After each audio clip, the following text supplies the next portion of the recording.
অনিবন্ধিত অভিবাসীদের বিরুদ্ধে তল্লাশি অভিযানের জেরে টানা তৃতীয় দিনের মতো বিক্ষোভে উত্তাল যুক্তরাষ্ট্রের লস অ্যাঞ্জেলেস।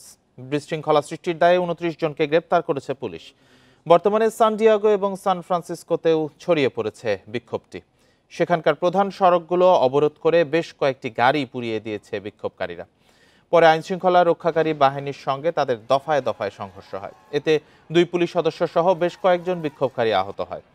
পরিস্থিতি নিয়ন্ত্রণে কাঁদানে গ্যাস, রাবার বুলেট ছুড়ে ও লাঠিচার্জ করে পুলিশ। অর্থের বিনিময়ে বিক্ষোভকারীরা বিশৃঙ্খলা সৃষ্টি করছে বলে দাবি করেছেন মার্কিন প্রেসিডেন্ট ডোনাল্ড ট্রাম্প। তার প্রশাসনের বিরুদ্ধে উত্তেজনা উস্কে দেওয়ার অভিযোগ তুলেছেন লস অ্যাঞ্জেলেসের মেয়র। ট্রাম্পকে ন্যাশনাল গার্ড মোতায়েনের আদেশ প্রত্যাহারের আহ্বান জানিয়েছেন ক্যালিফোর্নিয়ার গভর্নর।